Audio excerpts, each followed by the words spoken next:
Cher ami, bonjour, je suis heureux de vous retrouver que ce nouveau numéro des idées. Pour aujourd'hui, on a le plaisir de recevoir euh, une personne de science, un professeur d'université à la faculté d'économie, pour un sujet aussi intéressant que Bebel. En fait, on va parler aujourd'hui du bien commun, du sensible. C'est un sujet qui essaie d'entrer beaucoup de choses à la fois. Et donc, c'est le professeur Tungi là, que nous allons seulement aujourd'hui, va être vécu de toutes ces choses-là. Et je vais essayer de le recevoir. Bonjour, prof. Bonjour, Serge. Alors, vous allez. Ça va, je vais très bien. Alors, je vais vous demander de vous présenter succinctement. Comme ça, ensemble des téléspectateurs sauront qui vous êtes. euh, et ensuite, on va entrer dans le vif du sujet. Voilà, je suis, comme tu l'as dit, professeur Ntounidin de Camara, Floribert. J'enseigne effectivement à la faculté des sciences économiques de l'université de Kinshasa et un petit peu ailleurs. Comme c'est la tradition dans notre pays, on fait toujours, tu dis fac, Oui.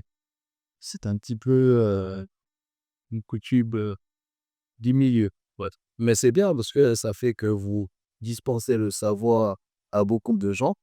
Et quelqu'un disait d'ailleurs que des professeurs des universités donc, devaient être considérés comme quelque part les descendants, ou disons plutôt les représentants du Dieu sur terre. Là, s'ils transmettent les savoirs. Et donc, c'est quelqu'un d'enseigner dans plusieurs facs. Oui, mais je n'irai pas jusqu'à dire, ça serait un petit peu prétentieux. Je dirais que C'est plutôt modeste, prof. non, pas du tout. Je suis lucide sur ma ambition. Ah ouais, c'est une tradition qu'on tient de nos aînés qui, comme tu le sais, ont travaillé dans des conditions un petit peu plus difficiles que nous. Ils remplaçaient les colons, ils remplaçaient aussi les coopérants, comme on disait à l'époque. Euh, et il fallait que plus souvent, ils aillent dans différents campus parce que le Congo, Zaïre à l'époque, a pris un petit peu de temps pour atteindre la masse d'enseignants qu'il a aujourd'hui. Euh, ce n'est peut-être pas encore suffisant, parce que comme tu le sais, à l'intérieur du pays, on trouve encore des facs où il n'y a pas suffisamment d'enseignants, d'enseignants-chercheurs, mais on fait notre part, parce que les missions de l'université sont considérées comme tri. Il faut à la fois faire de la recherche, enseigner et servir la société. Donc, on essaie de faire tout ça dans mes consciences. Je sens en parlant de ça pour un pays grand comme le nôtre, ou une population qui va de plus en plus de manière croissante, plus de 100 millions d'habitants aujourd'hui. Est-ce que vous estimez, justement, en parlant d'université, est-ce que vous estimez qu'il y en a suffisamment d'institutions d'enseignement universitaire et d'enseignants pour les universités? Manifestement, non, on n'est pas assez nombreux. Euh, on n'est pas assez nombreux pour essayer d'enseignants, chercheurs euh, sur les disciplines. Bon, moi, j'ai l'avantage d'être dans la plus ancienne faculté de sciences économiques. Elle a commencé, je pense, en 54. 54, oui. Euh, et oui, ça fait 70 ans, je pense. 70 ans. Et plus de 70 ans, on a formé, on continue d'y former. On y forme de plus en plus d'ailleurs des docteurs. Mais ça reste insuffisant parce que la démographie congolaise est très dynamique. Les jeunes sont très nombreux. On aurait quand même bien besoin d'avoir davantage, je dirais, d'enseignants-chercheurs. Mais ça, c'est avant tout une question de ressources. Il faut voir combien on met dans l'enseignement supérieur, quels sont les moyens qui sont mis à la disposition de l'enseignement supérieur pour pouvoir espérer, dans, dans un meilleur délai, rattraper, on va dire, les pays qui sont dans les mêmes conditions que les nôtres. Il y a un effort qui est fait. Certains, comme nous, on a pu aller se former d'ailleurs à l'étranger. Et ça a été mon cas parce qu'à un moment donné, j'ai pu suivre ma formation à l'Université catholique au Moulin, dans les années, début des années 2000. Mais ça reste, on va dire, la condition entre guillemets de privilégié. Mais ici, depuis, un effort est évidemment fait pour essayer de pallier. Mais on va continuer à garder ce déficit encore un certain nombre d'années. Alors, prof, on va avoir de ce sort d'un sujet, mais bon, après, on a dit dans mon vidéo, ramasse un peu tout, n'ayons pas qu'on parle du tout. En parlant justement de du fait que l'université forme des chercheurs également, si on vous demandait de faire un bilan par rapport à l'université congolaise en termes justement de chercheurs, est-ce que vous estimez nous en avons formé suffisamment dans le domaine de l'économie, du droit, enfin bref, des options, mais surtout dans le domaine des pandémies, par exemple. C'est-à-dire des chercheurs, des gens qui soient autonomes, d'une produire une pensée économique propre, qui ne soit pas forcément du militisme sur ce qui existe déjà, sur du Keynes et tous les autres. Bon, ma réaction à cela, ou ma réponse à ta question qui est extrêmement pertinente, elle va être un peu, en un peu, comment dire? Un peu, je vais pas aller dans la langue de bois, hein, et je vais te dire très franchement, surtout parce que nos téléspectateurs doivent le savoir, qui auront tout un avis, donc je n'aurai pas tendance à ici, à me dire à aider pour, pour, faire preuve de langue de bois. Non, on n'a pas suffisamment formé. Il y a des raisons historiques à cela. À un moment donné, on a connu, je dirais, à la fois des difficultés et on a opéré des choix qui m'ont pas semblé très heureux, Oui. sur le long terme. Parce que la faculté, a son origine, ou l'université, si je suis vraiment dans le concept, l'université de manière, générale, nous l'avons reçue, dans les valises de la colonisation. Donc pendant longtemps, on a été formé comme on formait à l'étranger, avec l'idée que, on ferait des homologues, de chercheurs occidentaux, et je crois qu'on n'est pas totalement sorti de ce paradigme-là, et c'est le problème.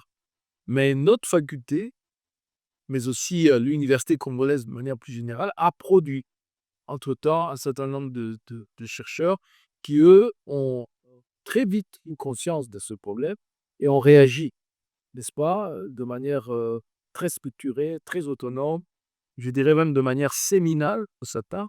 Je pense ici à quelqu'un comme Abia Karanda qui a très tôt posé le problème. Je pense ici à Modibe, qui a très tôt posé le problème en disant: «Écoutez, on ne peut pas continuer, heu, si on veut, rejoindre l'universel, on doit apporter notre part, exactement, on doit apporter notre vérité et c'est universel». Donc j'ai envie de dire que ça a été aussi le cas en sciences économiques. Un certain nombre de chercheurs ont eu le courage de poser le problème. On n'est pas toujours compris.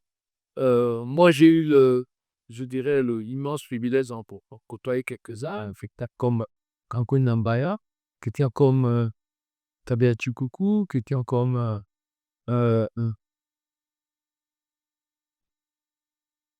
qui François Lacafroid qui est encore avec nous, qui est aujourd'hui un professeur émérite. Donc ils sont un certain nombre comme ça à avoir eu le courage, Lomber Osogo et d'autres, avoir eu des idées, je dirais, suffisamment autonomes, pour, questionner notre réflexion, pour, interroger notre réalité, et qui nous ont conduits, aujourd'hui à, je dirais, à prendre totalement conscience qu'il fallait une science, je ne dirais pas indigène, mais que nous ayons inculturée et qui nous permet de questionner notre propre environnement.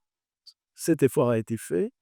Des moments importants, marquants ont été aussi, ont aussi jalonné, je dirais, la vie de la faculté, que ce soit dans les années 80, quand moi je commençais ma formation, et que ce soit plus récemment, à l'occasion de colloques ou, de travaux universitaires qui sont aujourd'hui assez diffusés. Mais, je reconnais aussi en même temps, que, en matière de sciences économiques, les fondamentaux restent encore prétentieux à l'universalisme qui va avoir dans son fondement sédimentaire la science comme elle se fait ailleurs, etc., on essaye de maladroitement ou avec beaucoup plus de réussite, hein, de ressembler à ce qui se fait à Cambridge, à ce qui se fait à Harvard ou ailleurs. Euh, et personnellement, je pense que c'est une erreur. Moi, je suis économiste de formation, mais je suis très marqué, je dirais, je le reconnais, je le revendique, très à la gauche, parce que très tôt, j'ai compris que ce sont les penseurs de gauche, en tout cas, qui avaient les outils pour réfléchir, pour penser une Afrique qui euh, voulait s'émanciper et qui voulait de plein pied ou de plein droit se dire indépendante, pas seulement dans le discours, mais aussi dans la pratique. Donc, je suis de ceux qui pensent que l'économie qui se réfléchit, qui se pense en dehors de son volet substantif, euh, ne répond pas totalement aux questionnements, aux difficultés qui sont celles de notre environnement immédiat. Absolument, Farouk. Mais comment on fait pour être un économiste de gauche dans un monde qui est de plus en plus néolibéralisé? Ça ne doit pas être évident. Ce n'est pas évident. Ce n'est pas évident. D'ailleurs, tous les jours, on entend des gens nous répéter que on s'est trompé de direction. Mais ce sont les mêmes personnes, même les néolibéraux, qui reconnaissent qu'il n'y a pas plus pertinent que Karl Marx pour interroger le processus justement de leur apparition, de leur émergence et de leur domination. C'est une domination brutale, c'est une domination, je dirais, contre nature, et qui a comme résultat de passer l'homme par le, par la, par par la meule du moulin. Et le résultat n'est pas finalement la promesse du néolibéralisme. Le néolibéralisme nous a promis un monde où tout était dérégulé, où tout le monde, finalement, dans une globalisation joyeuse, trouvait sa part. Mais on est loin du compte parce que on est passé sur tout ce qui a construit l'humanité. Et je pense que tenir sa place d'économiste de gauche, c'est de continuer à affirmer qu'il y a une place pour l'humanité. Il y a une place pour l'humain.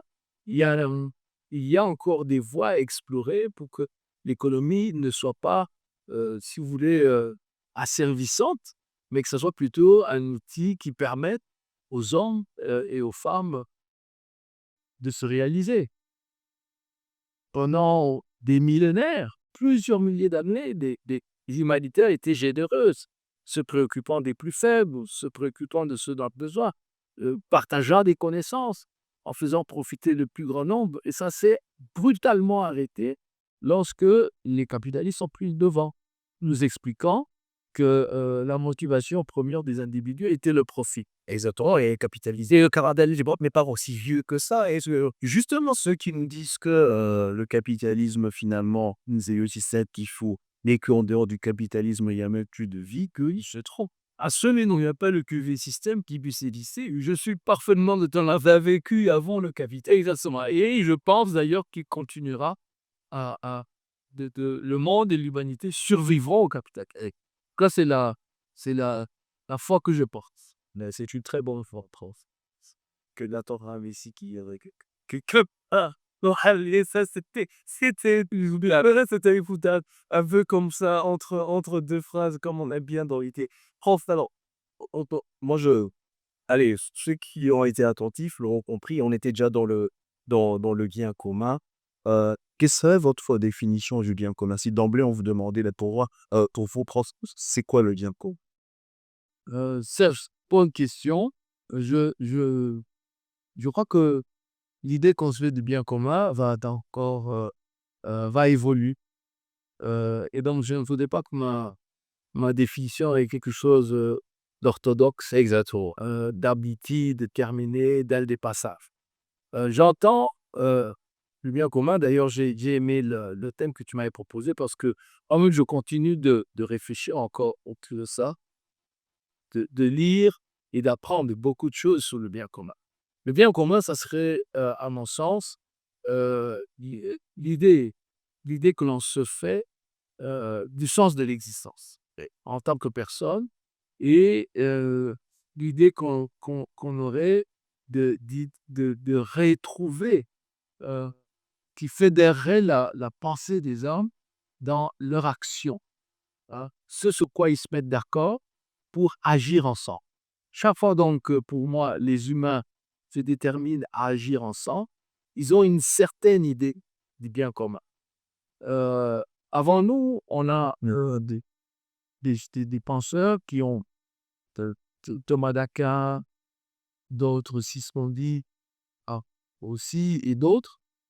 Que serait le bien commun? Celui qui ferait la meilleure synthèse des intérêts des uns et des autres. Mais pour moi, ça va un peu plus loin que ça. Ça va plus loin parce que il y a là comme un fil d'Ariane pour préserver l'essentiel en vue des générations qui vont venir après. Et cette préoccupation, je pense qu'elle a toujours traversé l'humanité. Je veux être un peu en porte-à-faux avec l'entendement occidentalo-occidental, euh, qui donne beaucoup plus de place à l'intérêt général. Bon, on va dire que le bien commun là-bas, c'est l'intérêt général et que cet intérêt général est formalisé dans le cadre des institutions, de la loi, des règlements, des normes sociales qui sont édictées, des coutumes et des pratiques de ce qui est entendu dans ces sociétés. Mais je pense que ça va plus loin. Ça va plus loin parce que je pense que derrière l'idée du bien social, du bien commun plutôt, il y a cette idée que la société plutôt se forme et se forge avec l'idée que les présents, n'est-ce pas, sont en legs par rapport à ceux qui viennent, en étant eux-mêmes héritiers de ceux qui ont précédé. Et en parlant de la société occidentale, justement, euh, par rapport à ce que vous venez de dire, moi je suis entièrement d'accord avec ça. C'est-à-dire que le présent essaie de mieux entretenir le présent parce qu'ils ont conscience qu'ils doivent léguer ça à ceux qui arrivent. Mais ça ne serait pas peut-être ce qui aurait donné naissance à quelque chose de génial dans la société occidentale, qui est le système de retraite, par exemple. C'est-à-dire que ceux qui travaillent cotisent pour permettre à ceux qui n'ont plus la force de travailler de continuer de vivre décemment, si on peut dire ça comme ça. Bon, oui, par exemple, c'est quelque chose que aujourd'hui on leur envie beaucoup. Mais hein, ce filet social qui a été mis en place, mais qui reste après tout quelque chose de récent. C'est pas plus loin que le XXe siècle qui a vu la mise en place de tous ces systèmes, disais, de retraite, de sécurité sociale, etc. Mais avant cela, il y avait, que- je dirais, une sorte de conscience euh, qui leur était souvent à la fois enseignée, partagée depuis les familles, depuis les bourgs, puis les villages, et puis les villes, etc., que il fallait entretenir la société. Chaque individu est censé faire sa part et ils ont formalisé cela en se dotant d'institutions qui veillent à ce que, finalement, au nom du bien commun, chaque citoyen fasse sa part.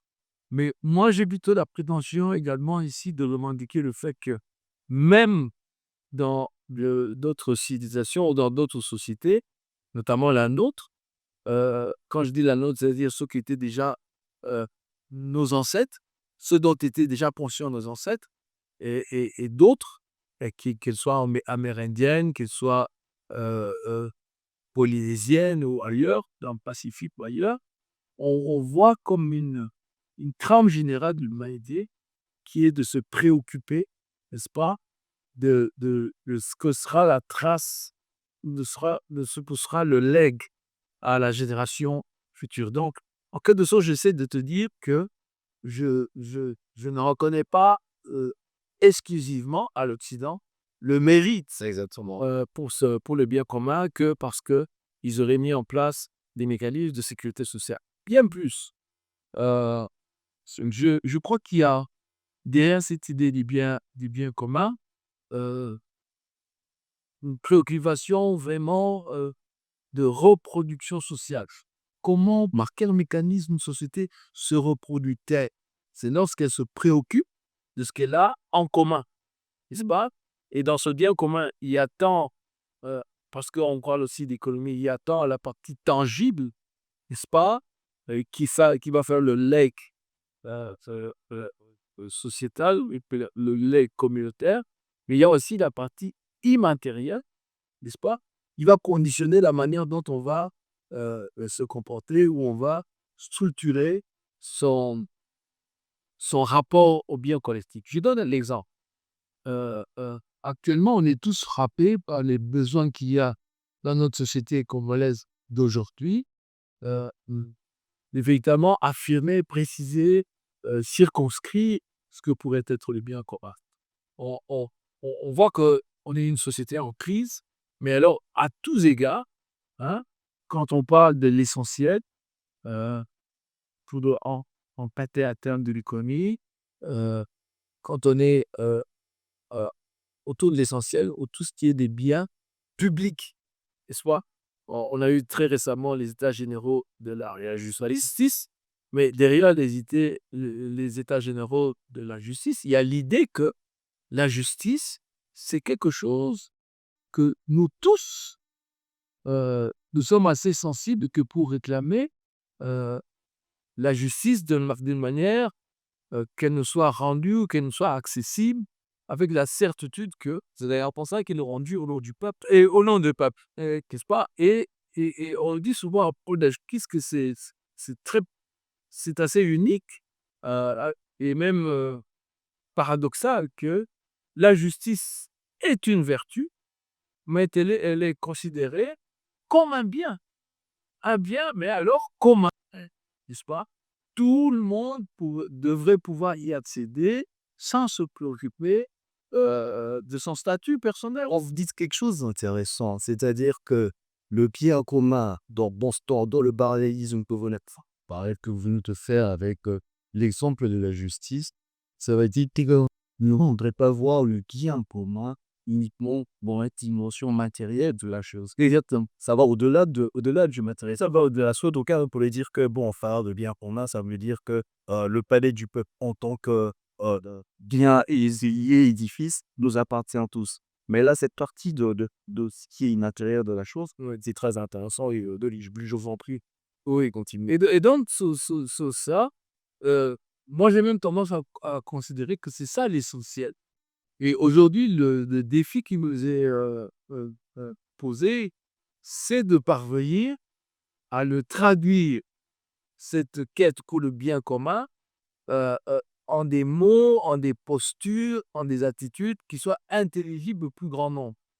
Donc, au lieu que ça demeure une préoccupation, on va dire, esthétique, une préoccupation d'intellectuel, hein, l'enjeu aujourd'hui, c'est comment faire en sorte que chacun de nous, qui est, quel que soit son niveau, quelle que soit sa position, je dirais, une conscience du bien commun suffisamment forte, hein, pour permettre une composition avec le reste de la société. Comment on propage Cette conscience, je vais employer alors, une maxime très propre aux chrétiens ou aux croyants, de manière générale, comment on propage cette bonne nouvelle du bien commun à tout le monde, justement. Parce que, écoute, est-ce que c'est à travers voilà, l'université, enfin l'école en général, pour ne pas parler que de l'université, est-ce que c'est à travers cela qu'on propage cette bonne nouvelle du bien commun? Parce que on doit se rendre compte, Effectivement, peut-être après, après cette vidéo, qu'il y en a qui n'ont même pas conscience justement de ce que c'est le lien demain. Et c'est pour ça qu'il est aussi a pour objectif d'être une plateforme informative également. Comment on fait pour mettre tout le monde au même diapason par rapport à cette chose qui est essentielle pour toute société, parce que moi je vous ai suivi religieusement, c'est ce que vous dites vraiment, c'est que c'est quelque chose d'essentiel. Ça constitue l'âme d'une société qui se veut une société qui va avancer, qui a vers de meilleurs horizons, que de prendre conscience et considérer ce que c'est le bien commun. Et comment on pas cette bonne nouvelle du bien, notamment dans une société comme la nôtre, en crise. Une société en crise, tu viens de le dire, et dans une société en crise, je dirais, les alternatives qui nous restent semblent à la fois très limitées et elles-mêmes problématiques. Oui.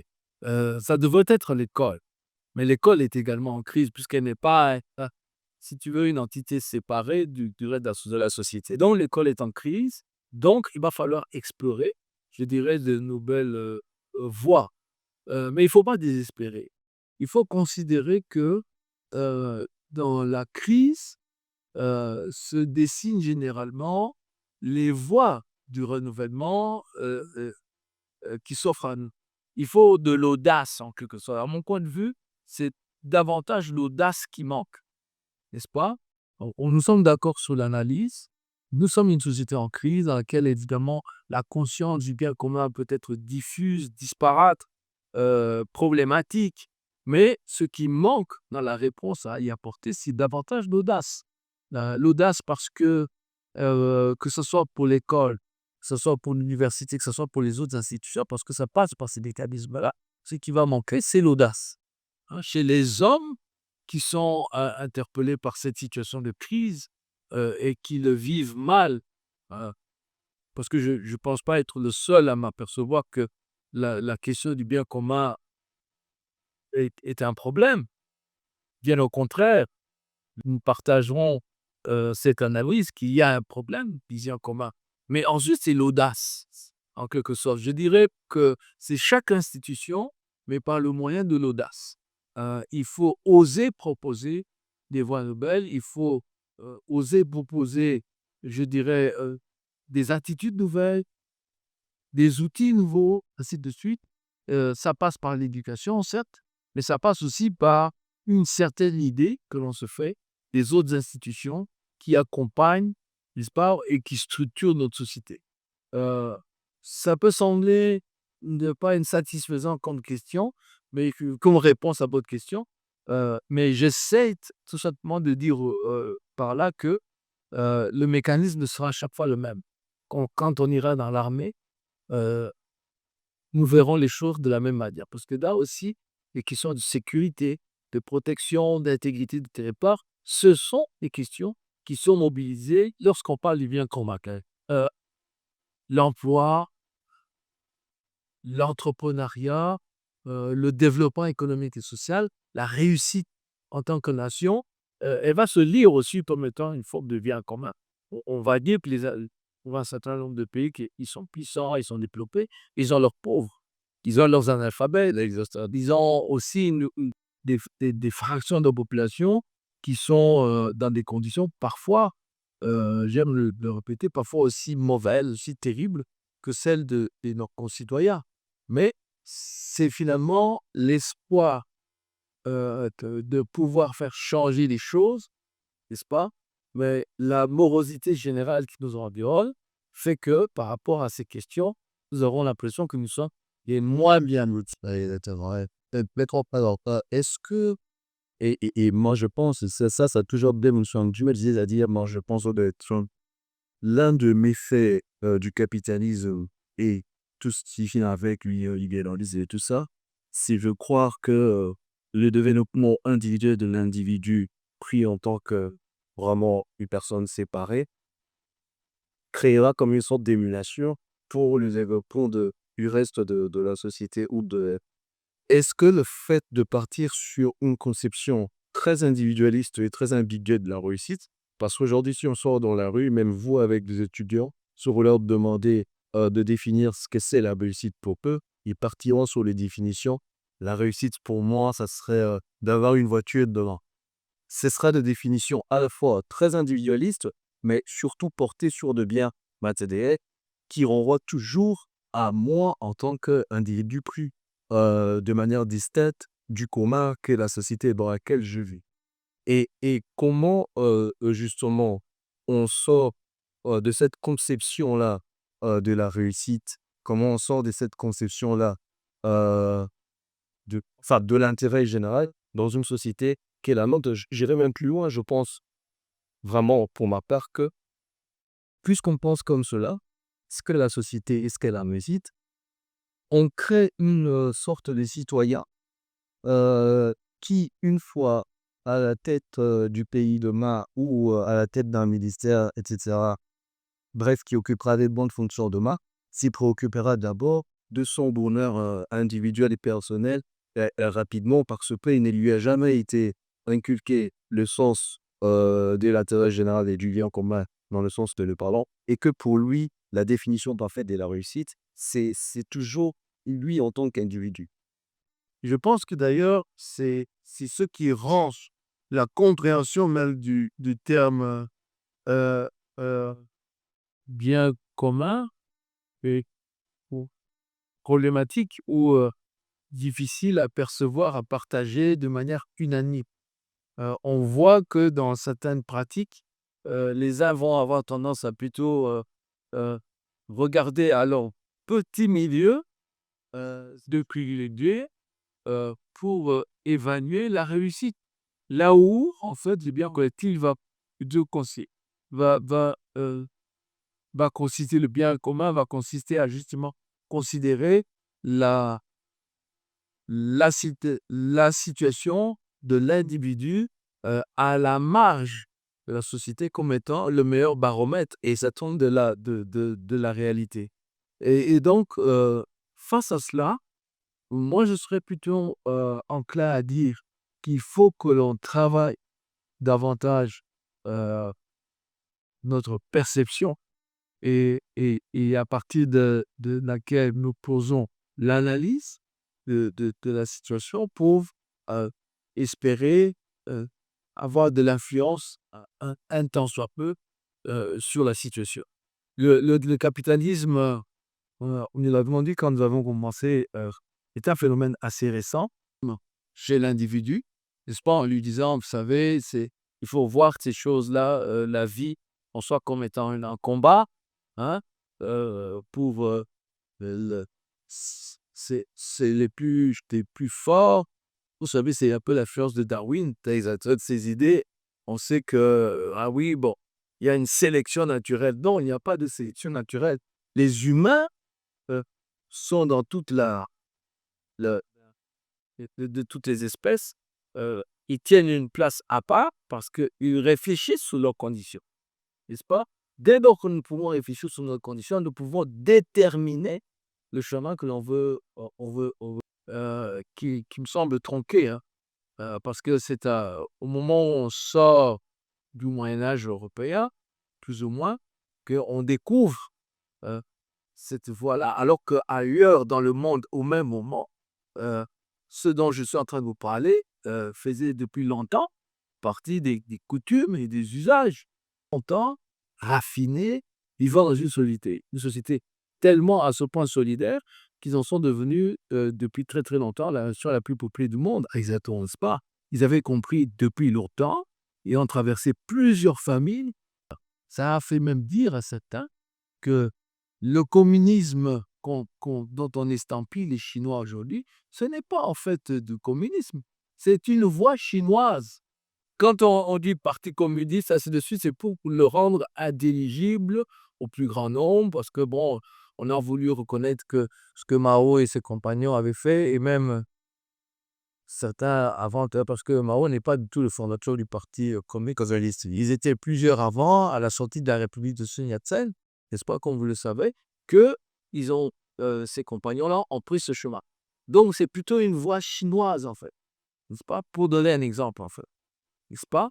Et que Marx, dont on nous dit que il serait né passé aujourd'hui, ainsi de suite, Marx a réfléchi à Liverpool, n'est-ce pas?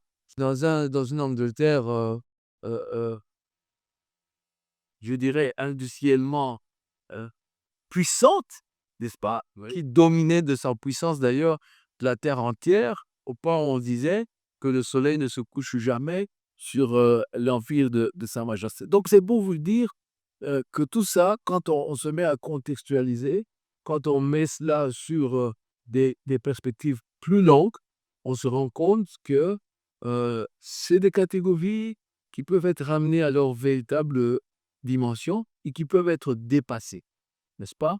Moi, je formule qu'aujourd'hui, je dirais le feu que le Congo retrouve un petit peu le chemin d'un certain nombre de nos royaumes ancestraux, où nous ne serons plus des Bakongo avec 15 des exércitos, ou Nobalupa de Lungambitié ou autres, mais nous serons finalement le résultat de tout cela sur une voie inédite, n'est-ce pas? Et où le monde entier pourra regarder en disant, ceux-là, ils ont compris finalement qu'ils avaient la destinée d'une grande nation et que à partir de nouvelles conceptions de ce qu'est leur bien commun, pas au pluriel, hein, mais le bien commun, et ils ont forgé une république, ils ont forgé des institutions, ils ont sécurisé leur territoire et ils peuvent efficacement se projeter vers l'avenir. Attends, je suis entièrement d'accord là avec vous sur ce recours à ce qu'ont été nos royaumes, le royaume d'avant, à ce qui a fait à l'époque leur puissance, effectivement, pour essayer de construire quelque chose de nouveau et de puissant pour les autres civilisations habituelles dans notre siècle actuel. Parce que bon, après, on a toujours ceux qui sont contre cette idée, qui vous disent que oui, vous courir à tout ça, ça veut dire que vous devez ici désormais vous balader en raffia et de ça. Bon, moi, je leur dis que vous avez mal compris la chose, parce qu'aujourd'hui, le corps est tellement sexualisé aujourd'hui que ça n'était pas à l'époque. Donc aujourd'hui, on ne contribue pas à la bonne éducation de nos enfants si on se balade en raffia aujourd'hui.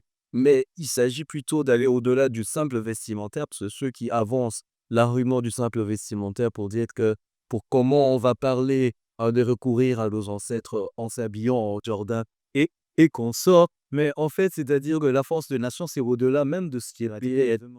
Et c'est l'esprit même, en fait, qui va créer des nations, qui va, ce sont c'est toute la richesse spirituelle, il va se solidifier une nation. Et je suis entièrement d'accord avec monsieur ce point cross. Et justement, pour conclure, moi j'allais dire, bon, on a parlé du bien commun, on a essayé de poser une diagnostic sur ce qui n'allait pas, et on a vu effectivement que l'absence de la connaissance du bien commun, parce que là vraiment je suis sûr à 100% qu'on est au niveau même de la connaissance, et on se rend compte effectivement que euh, notre génération, enfin la mienne et celle d'avant moi, c'est-à-dire la vôtre, et je suis sûr même que celle d'avant la vôtre, a été éduquée dans un nous ou le néo-coréen, dans le sens de ce qu'on va mettre par ensemble de te faire avancer le groupe, mais pas le groupe le plus proche que nous seulement. Le groupe, dans le sens de la nation, a été longtemps mis de côté. Ce qui fait qu'on accède aux fonctions de l'État, on est rapidement occupé par ce qui fait construire sa propre maison, peu importe s'il n'a pas de route, peu importe si tous les autres Congolais n'ont pas des hôpitaux pour se faire soigner, etc. Donc cette absence du bien qu'on est là. La dernière question que j'allais poser, les gens le voudront, enfin, le très religieux le voudront, mais est-ce que vous ne pensez pas, mais de manière vraiment parfois inconsciente, le fait qu'on dise aux gens chaque jour que les saluts soient individuels, donc vraiment c'est quelque chose de la réussite est individuelle comme les saluts est individuels. Je vais chercher moi-même la voie du Seigneur pour hériter moi-même du royaume des cieux. On n'a jamais dit aux gens que l- l'entrée dans ces royaumes des cieux, on ne mourra plus, ou, ou on sera des vivants éternels, ne se fera de manière collective. C'est toujours de manière individuelle qu'on nous enseigne qu'on va hériter du royaume des cieux. Ce qui fait que notre approche justement aussi de cette réussite-là est individuelle. Est-ce que vous voyez un peu comment j'essaie de faire le lien entre, parce que on ne va pas se mentir, l'influence du religieux est tellement grande dans la société dans laquelle nous sommes, qu'aujourd'hui, si on veut faire le diagnostic d'une société congolaise qui a échoué ou qui est en train de réussir, on ne peut pas la faire sans ne pas prendre en compte cette donne-là de la religion, justement, dans notre quotidien et dans notre vécu.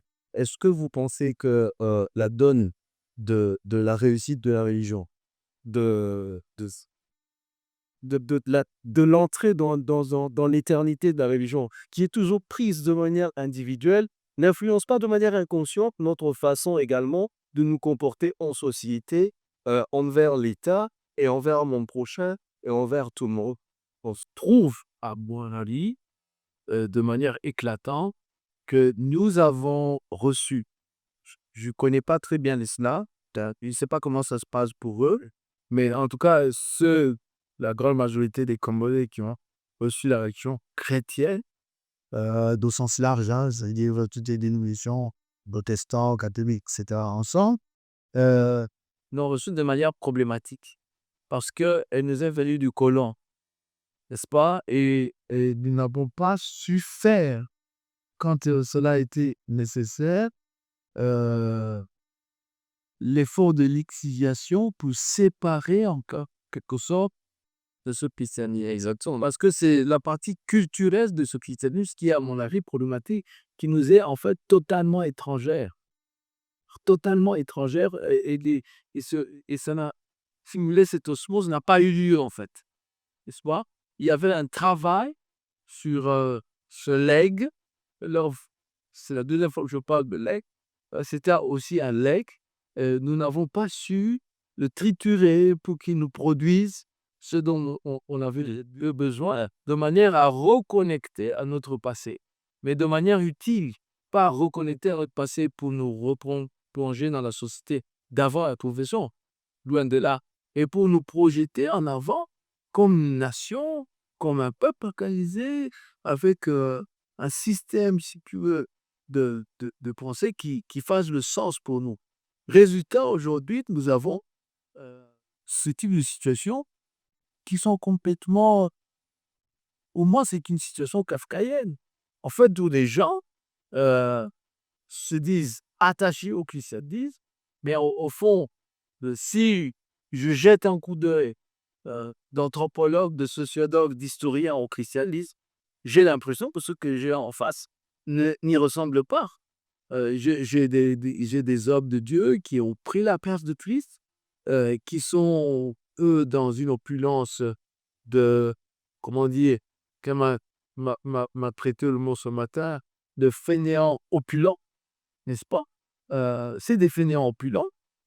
Et quand vous êtes dans cette position de fainéants opulents, vous avez arrêté le processus de la quête du sens, n'est-ce pas? Ouais. Il faut continuer à rechercher le sens dans ce qui vous a été donné, n'est-ce pas? Qu'est-ce que vous voulez dire, comment on recherche le sens dans un doc? Oui, justement, c'est arrêté déjà. Voilà. Justement, parce qu'on faillit. Serge, c'est que nous avons un legs qui nous est. C'est comme un oncle d'Amérique qui viendrait, qui te dirait voilà, il y a un rente pour toi en Arizona, et ainsi de suite. Et tu connais pas l'Arizona. Tu connais pas les moyens d'y accéder. Ça va rester une belle idée, n'est-ce pas? Il faut pas se voiler la face. Aujourd'hui, le christianisme dans notre pays, c'est une belle promesse, n'est-ce pas? Mais que nous n'avons pas réussi réellement à je dirais pas à tropicaliser, mais à comprendre dans sa totalité comme étant une expression totalisante de l'humanité, de l'univers, son contenu, des problèmes qui s'y posent, ainsi de suite. Qu'est-ce que ça veut dire? Moi, par exemple, ce qui me vient à l'esprit quand je veux mettre christianisme et bien commun ensemble, c'est l'idée du don ou du bien en premier. Parce que, vous savez, Christ, ce n'est rien d'autre que de la zazen, en fait. C'est le bouc émissaire, n'est-ce pas? Dont le sacrifice apporte à tous, et évidemment à ceux qui vont croire, oui, mais à tous, hein, quand c'est problématique, oui.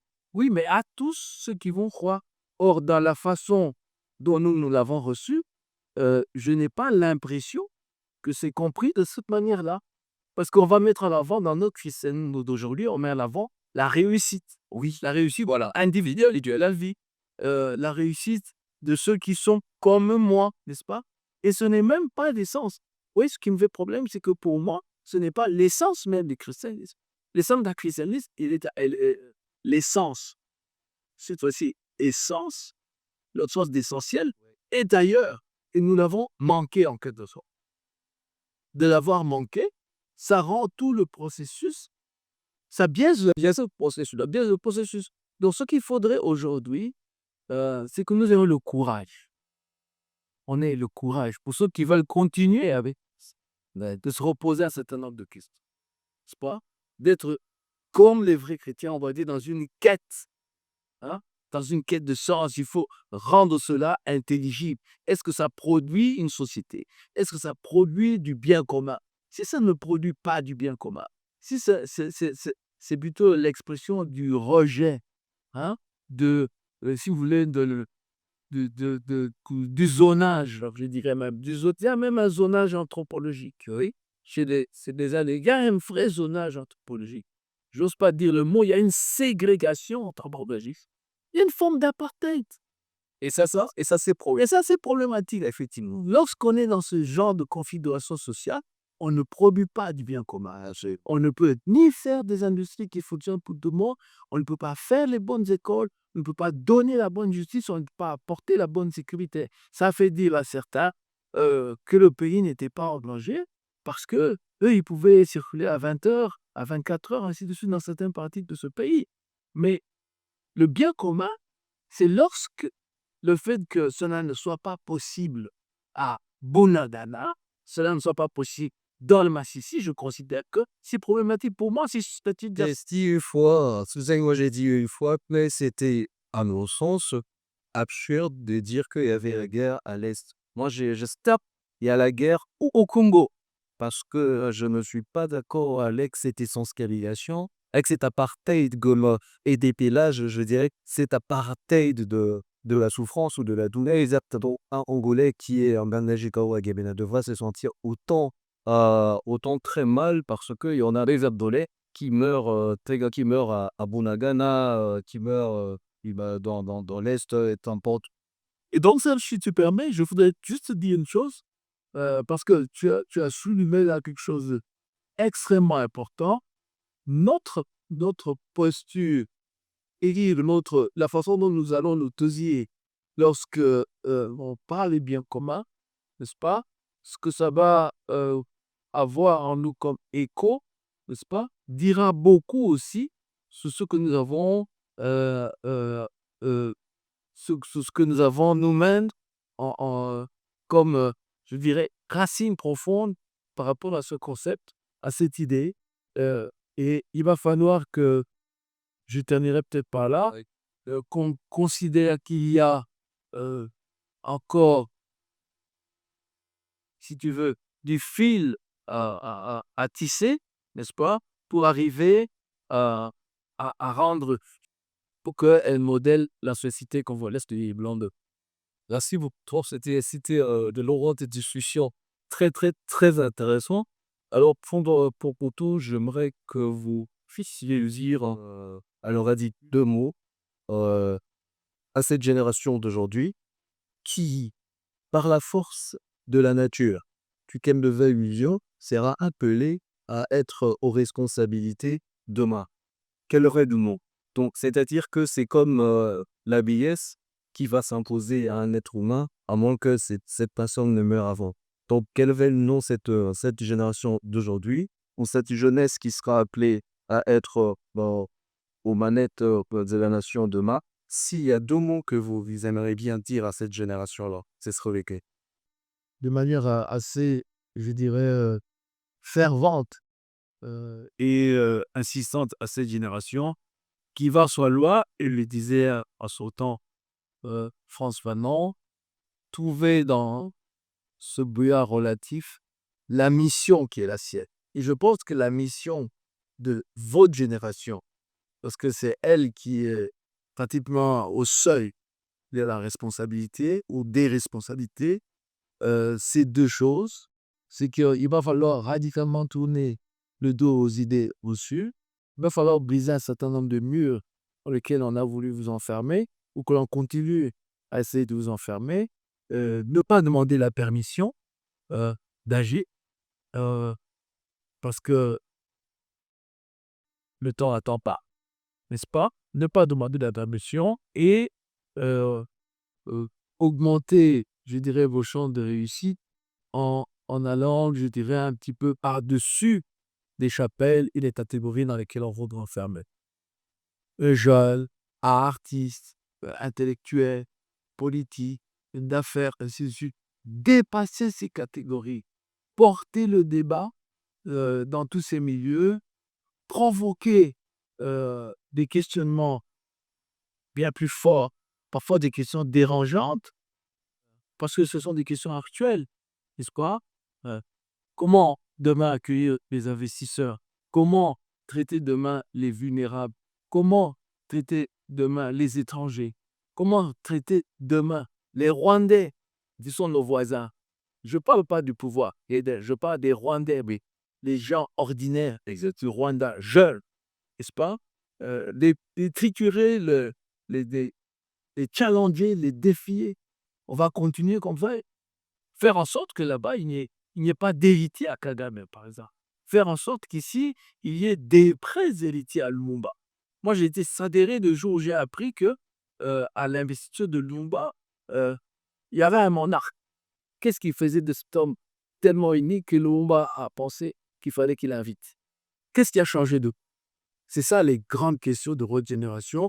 Ne regardez pas en arrière, ne regardez pas à, à- à ce que vos prédécesseurs, vos pères et grands-parents ont fait, mais trouvez votre propre chemin dans une relative pénombre, mais vous y parez. Merci beaucoup, prof. Merci beaucoup, chers amis. On a fini aujourd'hui. Vous avez compris qu'on était avec le prof Tungida. On a parlé du gain commun. Et effectivement, moi, je retiens les dernières paroles du prof qui est un message poignant et fort à la génération actuelle qui est la nôtre, bien évidemment, ou comme je l'ai dit, qui sera appelée par la force de la nature à occuper les grandes fonctions aux commandes de ce pays plus tard.